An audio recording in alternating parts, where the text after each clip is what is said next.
జనవరి చివరికి జనాల్లోకి వస్తా అన్న జగన్మోహన్ రెడ్డి సడన్గా లండన్ అయితే వెళ్ళారు. మరి చివరి కూడా వచ్చేసింది, ఆల్మోస్ట్ ఆల్ జనవరి చివర. మరి జనాల్లోకి వచ్చే అవకాశం ఉందంటారా? అసలు లండన్ పర్యటన ఏం జరుగుతుందంటారు లండన్లో? చెప్పేది ఏముందండి, ముందు నుండి చూస్తూనే ఉన్నాం కదా. ఏదన్నా ఇక్కడ పరిపాలన సజావుగా సాగుతున్నప్పుడు ఆయన చెప్పే మాటే ఇది. ఇక్కడ కనుక సజావుగా సాగకపోతే కదా ఆయన ఇక్కడ వచ్చి ఏదో ఉద్ధరించేది. ఇక్కడైతే ఉద్ధరించాల్సిన పనేం లేదు, బ్రహ్మాండంగా పరిపాలన సాగుతుంది. అన్ని చోట్ల కూడా నీరాజనాలు పలుకుతున్నారు. ఓ పక్కనేమో చంద్రబాబు నాయుడు గారు ముఖ్యమంత్రి గారు, అలానే ఓ పక్కనేమో నారా లోకేష్ గారు, అందరూ కూడా ఎక్కడైతే పెట్టుబడులు పెడతారో ఫారెన్ నుండి తీసుకొచ్చి పెద్ద పెద్ద కంపెనీలు తీసుకొద్దామని విపరీతమైన ప్రయత్నాలు చేస్తున్నారు. అది ప్రజలు కళ్ళారా చూస్తున్నారు కదా.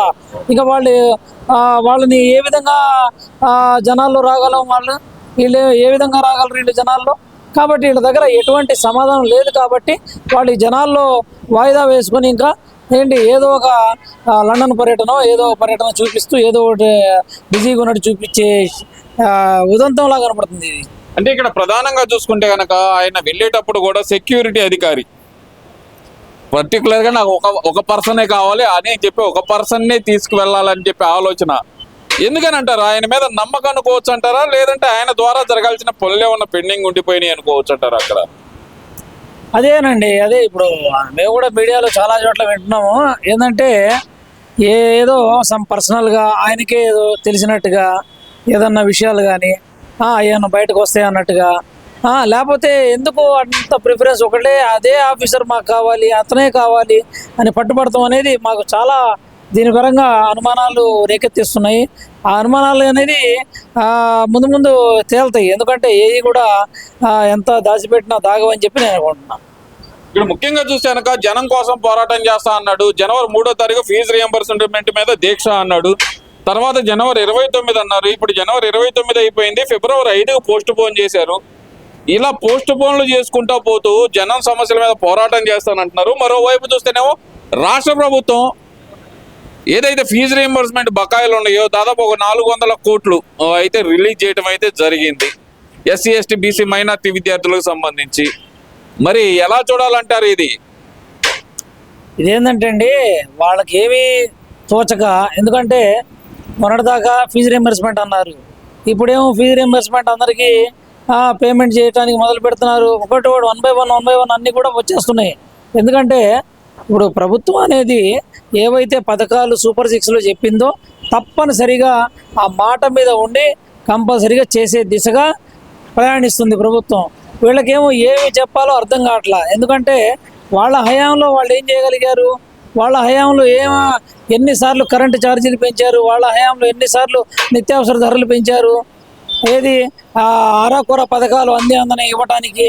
అలాంటిది ఇక్కడేమో పూర్తిగా ఏవైతే వాళ్ళు చెప్పారో అవి ఒక్కోటి నెరవేర్చుకుంటూ వస్తున్నారు. కాబట్టి వీళ్ళ దగ్గర ఎటువంటి ఇది లేదు. వీళ్ళు ఎన్ని దీక్షలు చేసినా సరే ఏమీ ఉండదు. ఆ దీక్షలు ఏవి మీరు సఫలీకృతం చేయలేరు. అందుకని వాళ్ళకు ఒక రిపోర్ట్ ఉంటుంది. కాబట్టి ఆ రిపోర్ట్ ప్రకారంగా వాళ్ళు పెడితే ఫెయిల్ అవుతామని అనుకోవచ్చు అని చెప్పి నేను అనుకుంటున్నాను. అంటే ఇక్కడ ప్రధానంగా చూసుకుంటే కనుక లండన్ నుంచి జగన్ తిరిగి వచ్చే లోపు వైఎస్ఆర్సీపీ పార్టీ మిగిలే అవకాశం ఉందనుకోవచ్చు అంటారా? ఎందుకంటే వరుస రాజీనామాలు, జగన్మోహన్ రెడ్డి అట్లా లండన్ వెళ్తే అంతర్జాతీయ వాళ్ళు జాతీయ కార్యదర్శి రవిచంద్రారెడ్డి రాజీనామా, ఇప్పుడు తిరిగి వస్తున్నాడు అనే మాట వినిపించేదానికి ఒక పక్కన విజయసాయి రెడ్డి రాజీనామా, మరో పక్కన రామిరెడ్డి రాజీనామాకు సిద్ధంగా ఉన్నట్టు ప్రకటన. ఎలా చూడాలంటారు? ఇదంతా ఎక్కడ జరుగుతుంది తప్పు? అంటే జగన్మోహన్ రెడ్డి నియంతృత్వ ధోరణి నచ్చగా వీళ్ళందరూ పార్టీ మారుతున్నారా, లేదంటే ఇది మాస్టర్ ప్లాన్ లో భాగంగా జగన్మోహన్ రెడ్డి అమలు చేస్తున్న స్కెచ్ అనుకోవాలంటారా? ఇది పూర్తిగా నమ్మలేమండి. ఎందుకంటే మీరు అన్నట్టుగా 2 రకాలు కూడా ఎలా అంటే ఒకటే ధోరణి, నియంతృత్వంగా వెళ్ళటం ఒకటి కావచ్చు. ఎందుకంటే వాళ్ళ ఫ్యామిలీ మెంబర్సే ఆయనకి దూరమైన పరిస్థితి మనం చూసాం గతంలో. అలా కూడా కావచ్చు. ఎందుకంటే నా మాటే చల్లాలి, నేనే చెప్పింది వినాలి అనేది ఉండొచ్చు. లేదా మీరు అన్నట్టుగా ఇంకేమన్నా పథకాలు ఏమన్నా ముందు వారి మీద రాకుండా, వాళ్ళ పార్టీకి చుట్టుకోకుండా, ఏది కూడా దానికి సంబంధించి ఏమన్నా ఒకళ్ళని కొంచెం అలాగా అంటే ఇప్పుడు ప్రభుత్వం అనేది ఉమ్మడి ప్రభుత్వం కదా, 3 పార్టీలు కలయిక కాబట్టి డైరెక్ట్గా ఈ పార్టీలు కాకపోతే ఆ పార్టీలో, ఆ పార్టీలు కాకపోతే ఈ పార్టీలో ఏదో ఒకటి పట్టుకొని ఎలాంటి అవకాశం కూడా ప్రయత్నం చేయొచ్చు అని చెప్పి నేను అనుకుంటున్నాను. అంటే ఇప్పుడు ముఖ్యంగా చూస్తే కనుక విజయసాయి రెడ్డి రాజీనామాతో బలపడుతుంది ఏంటంటే కనుక జగన్మోహన్ రెడ్డికి కొత్తగా కేసుల భయం పెరిగిపోయింది అంటూ వస్తున్న వార్తలు. అంటే దానివల్ల అంటారా వాటి నుంచి ఏదైతే కనుక వాటి నుంచి తప్పించుకోవడానికే లండన్ వెళ్ళారనుకోవచ్చు అంటారా, విచారణ నుంచి తప్పించుకోవడానికే లండన్ వెళ్ళారని భావించవచ్చు అంటారా? అది కూడా కావచ్చు, చెప్పలేము. ఎందుకంటే ఇప్పుడు వాళ్ళ మైండ్ సెటే అర్థం కాదు మనకి. వాళ్ళ మైండ్ సెట్లో ఏమున్నాయో, ఏమేమి రకాల కుళ్ళు కుతంత్రాలు వాళ్ళ మనసులో ఉన్నాయో మనకేం అర్థం అవుతాయండి చెప్పండి. అయితే ఇప్పుడున్న దీన్ని బట్టి చూస్తే మాత్రం వాళ్ళ యొక్క టైం టేబుల్, వాళ్ళ యొక్క విధానం చూస్తే మాత్రం కావచ్చు అలా కూడా జరగడానికి అవకాశం ఉంది. ఎందుకంటే పొద్దాక లండన్ పర్యటన అంటే ప్రజల సమస్యలు మీకు నిజంగా అనిపిస్తే మీరు ప్రజల్లో తిరగాలి, ప్రజల్లో ఉండాలి, ప్రజల్లో పొద్దాకలు కనబడుతూ ఉండాలి, మీరు ప్రజల తరపున పోరాడాలి అనుకుంటే మరి ప్రజలకు అంత సమస్యలు మీకు కనిపిస్తూ ఉంటే చేయాలి. కానీ అదంతా వదిలేసి మీరు లండన్ పర్యటన అంటే ఇది హాస్యాస్పదంగా అనిపిస్తుంది. అంటే ఇక్కడ కేసుల గురించి తప్పించుకోవడానికి అనుకోవచ్చు అంటారా, లేదంటే అక్కడ చక్క పెట్టాల్సిన రాజకార్యాలు ఏమైనా మిగిలిపోయినాయి అనుకోవచ్చు అంటారా? కావచ్చు, 2 రకాలుగా కూడా మనం చెప్పలేమండి. ఎందుకంటే వాళ్ళకి ఇప్పుడు ప్రతిదీ అవి రాజకార్యాలా, రహస్య కార్యాలయ?